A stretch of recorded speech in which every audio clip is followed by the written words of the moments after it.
Welcome to CrPC prelims pointers. इससे पिछले video में हमने जो कवर किए थे वो सेक्शन 38 तक थे और अब उससे आगे के हम कवर करेंगे। आज का टॉपिक है व्यक्तियों की गिरफ्तारी। तो क्वेश्चन, किस धारा के अधीन अपराध की जानकारी होने पर भी जानने वाले व्यक्ति के लिए यह आबद्ध कर है कि वह निकट के मजिस्ट्रेट या फिर पुलिस अधिकारी को उसकी सूचना दे। यानी कि कौन सी धारा में बताया गया है कि व्यक्ति आबद्ध है किसी भी अपराध जो कि उसके आसपास हुआ है उसकी सूचना पुलिस अधिकारी या मजिस्ट्रेट को देने के लिए। तो सेक्शन 39 में ये बताया गया है। नेक्स्ट क्वेश्चन, सीआरपीसी की किस धारा के अंतर्गत पुलिस अधिकारी अभियुक्त को बिना वारंट के गिरफ्तार कर सकती है? तो पुलिस जो है वो सेक्शन 41 में अभियुक्त को बिना वारंट के गिरफ्तार कर सकती है। नेक्स्ट क्वेश्चन, कौन सा पुलिस अधिकारी वारंट के बिना ऐसे व्यक्ति को गिरफ्तार कर सकता है जिस पर संघ के सशस्त्र बलों से भाग जाने का संदेह है? आंसर है कोई भी पुलिस अधिकारी, सेक्शन 41 क्लोज 1 में।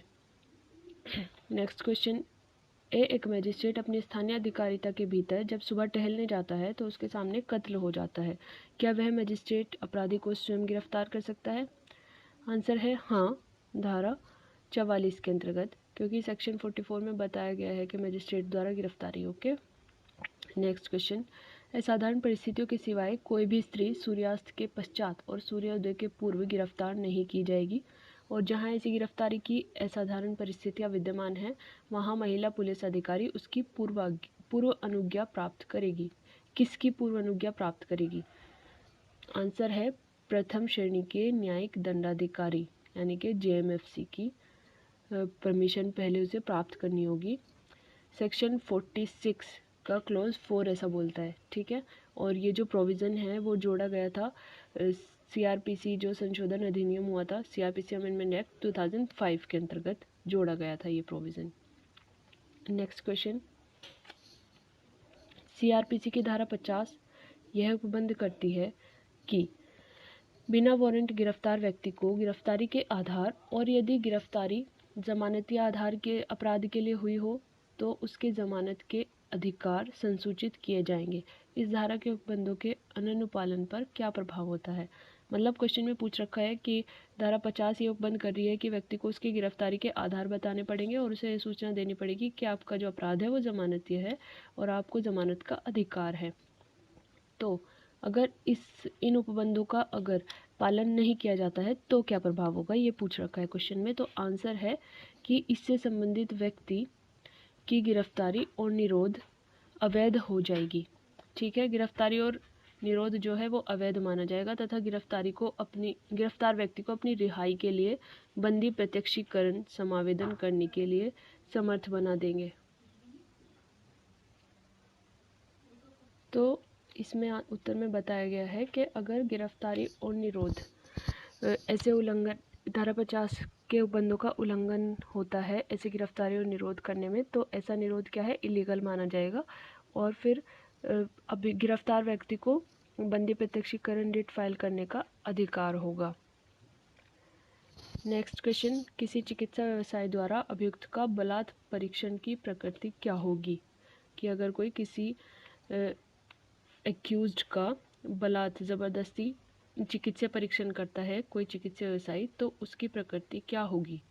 आंसर है विधि द्वारा अधिकृत, धारा 53 के अंतर्गत बताया गया है ये। नेक्स्ट क्वेश्चन, बिना वारंट के गिरफ्तार करने के बाद मजिस्ट्रेट के आदेश के बिना पुलिस अधिकारी द्वारा गिरफ्तार किए गए व्यक्ति को अभिरक्षा में रखने की अवधि कितनी हो सकती है? आंसर है 24 घंटे। ये प्रोविज़न किस धारा में है? धारा 57 यानी सेक्शन 57 में है।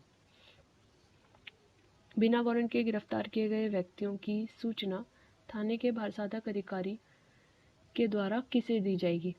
आंसर है जिला दंडाधिकारी या फिर उपखंड दंडाधिकारी को, यानी कि डीएम या फिर एसडीएम को दी जाएगी। सेक्शन 58 ऐसा उपबंध करता है, ठीक है।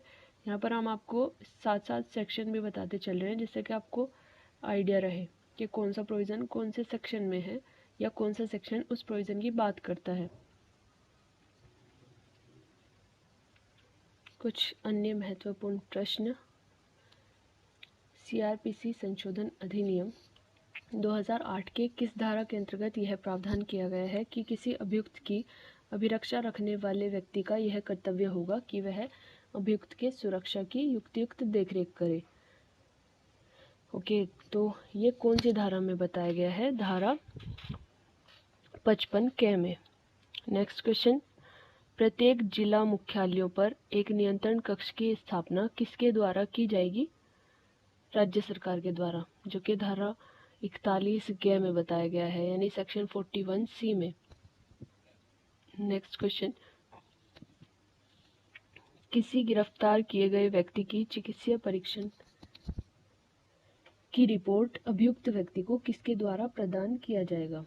आंसर है चिकित्सा अधिकारी या फिर पंजीकृत चिकित्सा व्यवसायी के द्वारा जिसने के परीक्षण किया है, उसी के द्वारा अभियुक्त को वो प्रदान की जाएगी, सेक्शन 54 क्लॉज 3 में। नेक्स्ट क्वेश्चन है, सीआरपीसी के किस चैप्टर में धाराओं में व्यक्तियों की गिरफ्तारी के संबंध में उपबंध किए गए हैं? यानी चैप्टर भी पूछ रखा है, सेक्शन भी पूछ रखा है यहाँ पर। तो आंसर है कि संहिता के चैप्टर 5 में और सेक्शन 41 से लेकर 60 तक व्यक्तियों की गिरफ्तारी के संबंध में उपबंध है। ओके, नेक्स्ट क्वेश्चन है, संहिता की धारा 41 में क्या प्रावधान किए गए हैं? आंसर, धारा 41 में उन स्थितियों का उल्लेख किया गया है जिनमें मैजिस्ट्रेट के आदेश के बिना और वारंट के बिना पुलिस अधिकारी किसी व्यक्ति को गिरफ्तार कर सकती है। ओके, गिरफ्तारी क्या है? जब किसी व्यक्ति को उसकी स्वतंत्रता से विधिक आधार पर विधिक प्रक्रिया के माध्यम से परिरुद्ध किया जाता है या फिर निरुद्ध किया जाता है तो उसे गिरफ्तार कहा जाता है या गिरफ्तारी कहा जाता है। नेक्स्ट क्वेश्चन, सीआरपीसी की किस धारा के अंतर्गत प्राइवेट व्यक्ति द्वारा गिरफ्तारी की जा सकती है? तो सेक्शन 43 के अंतर्गत प्राइवेट व्यक्ति गिरफ्तार कर सकता है किसी भी व्यक्ति को अगर उसकी उपस्थिति में क्या हुआ है, अपराध हो रहा है। नेक्स्ट क्वेश्चन, कोई प्राइवेट व्यक्ति किसी व्यक्ति की गिरफ्तारी किन दशाओं में कर सकता है?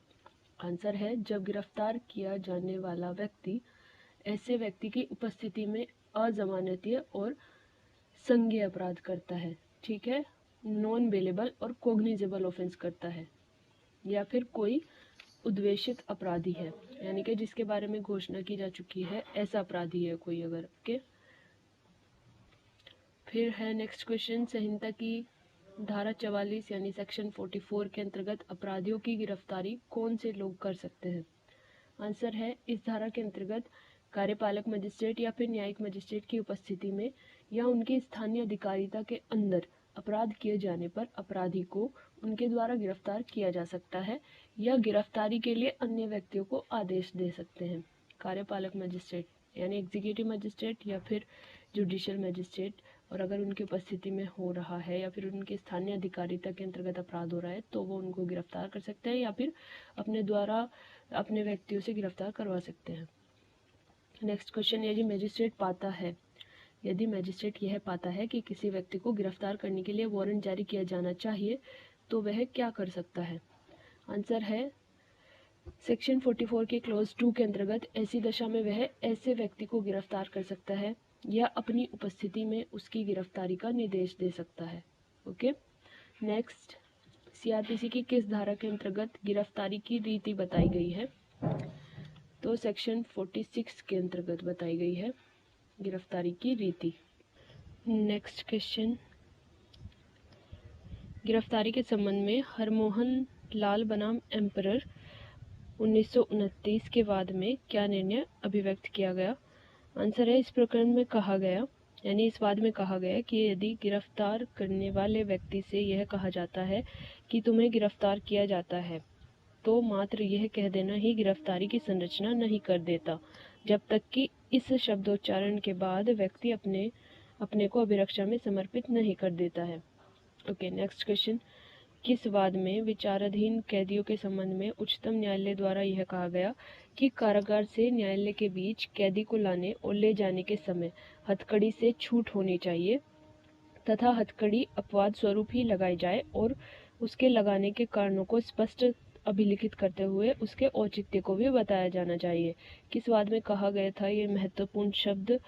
ये कहे थे प्रेम शंकर शुक्ला बनाम दिल्ली प्रशासन 1980 के वाद में, सुप्रीम कोर्ट का वाद था जो। ओके, नेक्स्ट क्वेश्चन है, गिरफ्तारी के समय आवश्यक साधनों का प्रयोग करते समय गिरफ्तार किए जाने वाले व्यक्ति की मृत्यु कब कारित की जा सकती है? आंसर है सेक्शन 46 के क्लोज 3 के अनुसार जब गिरफ्तार किए जाने वाले व्यक्ति पर उस अपराध को करने का अभियोग है जिसके लिए मृत्यु या आजीवन कारावास का दंड दिया जा सकता हो, तो आवश्यक बल का प्रयोग करते समय ऐसे व्यक्ति की मृत्यु कारित की जा सकती है। नेक्स्ट क्वेश्चन, वैसे ये प्रोविज़न मुझे बहुत ज़्यादा खतरनाक लगता है जो कि हमने अभी पढ़ा है, क्योंकि अभी उस व्यक्ति पर सिर्फ अभियोग है, यानी कि आरोप है अभी उस व्यक्ति पर सिर्फ, और आप उसकी मृत्यु कारित करने की परमिशन दे सकते हैं। जबकि लॉ, आपने एक साधारण लॉ ये भी है कि एक तो ये है कि एक 100 गुनाहगार छूट जाएं और एक बेगुनाह को सज़ा नहीं मिलनी चाहिए, तो अभी वो साबित नहीं हो पाया कि वो अपराधी है, तो उसे पहले से पहले ही दंड देने की ये बेकार प्रोविज़न है मेरी नज़र में तो बहुत ज़्यादा। नेक्स्ट क्वेश्चन है, गिरफ्तार व्यक्तियों के क्या अधिकार हैं? आंसर है आवश्यकता से अधिक निरुद्ध न किए जाने, गिरफ्तारी का आधार जानने, जमानत की सूचना पाने, विधि सम्मत तलाशी लिए जाने, चिकित्सीय परीक्षण कराने, निःशुल्क विधिक सहायता पाने जैसे प्राइवेट व्यक्तियों के ही अधिकार प्राप्त हैं। ओके, गिरफ्तार व्यक्तियों को भी ये सब अधिकार प्राप्त है। नेक्स्ट क्वेश्चन है, संहिता की धारा 47 यानी सेक्शन 47 में क्या उपबंधित किया गया है? आंसर है इस धारा के उपबंध गिरफ्तारी करने वाले व्यक्ति या पुलिस अधिकारी को उस स्थान की तलाशी लेने के लिए सशक्त करते हैं जिसमें वह व्यक्ति क्या हुआ है, प्रविष्ट हुआ है, यानी कि उस जिस भी स्थान में वो घुसा है उसकी गिरफ्तारी, जिस व्यक्ति की गिरफ्तारी की जानी है और वो किसी आवास गृह या फिर किसी अन्य स्थान में घुसा है, तो पुलिस अधिकारी को सशक्त करता है सेक्शन 47 कि आप तलाशी ले सकते हैं उस स्थान की। सीआरपीसी की सेक्शन 49 क्या बंद करती है? तो सेक्शन 49 के अनुसार गिरफ्तार किए गए व्यक्ति को उससे अधिक अवरुद्ध न किया जाएगा जितना उसको निकल भागने से रोकने के लिए आवश्यक है। ओके, नेक्स्ट है, संहिता की धारा 49 यानी 49 में अंतर्विष्ट नियम अनावश्यक अवरोध न करने से संबंधित प्रमुख वाद कौन कौन से हैं? तो इसमें प्रमुख वाद हैं सुनील बत्रा बनाम दिल्ली प्रशासन 1978 का वाद, प्रेम शंकर शुक्ला बनाम दिल्ली प्रशासन 1980 का वाद, और डीके बासु बनाम वेस्ट बंगाल 1997 का वाद। संहिता की धारा 50 में गिरफ्तारी के संबंध में क्या उपबंध किए गए हैं? धारा 50 की उपधारा 1 में गिरफ्तार किए गए व्यक्ति को गिरफ्तारी का आधार संसूचित किए जाने का अधिकार है, और धारा 50 की उपधारा 2 में जमानत के आधार को सूचित किए जाने का भी अधिकार है, यानी कि सेक्शन 50 के क्लोज 1 और क्लोज 2 में। नेक्स्ट क्वेश्चन है, हिंदी में और इंग्लिश में सेक्शंस आपको इसलिए बताने पड़ रहे हैं क्योंकि बहुत से इंग्लिश मीडियम की जो स्टूडेंट्स हैं वो नहीं समझ पाते हैं हिंदी में जल्दी से सेक्शंस को के नेम को, नंबर को। ओके, क्वेश्चन, नेक्स्ट क्वेश्चन, गिरफ्तारी के विषय पर अजीत कुमार शर्मा बनाम स्टेट ऑफ असम 1976 के वाद में क्या अवधारित किया गया है?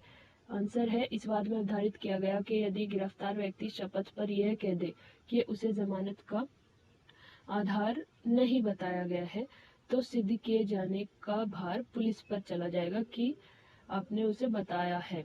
ओके, नेक्स्ट क्वेश्चन, संहिता की धारा 53 यानी सेक्शन 53 में अभियुक्त की शारीरिक परीक्षा के लिए आवेदन कौन कर सकता है? आंसर है पुलिस अधिकारी जो कि उप निरीक्षक की पंक्ति से नीचे का ना हो, यानी सब इंस्पेक्टर की पंक्ति से नीचे का नहीं होना चाहिए, वो पुलिस अधिकारी जो कि सेक्शन 53 में अभियुक्त की शारीरिक परीक्षा के लिए अप्लाई करेगा।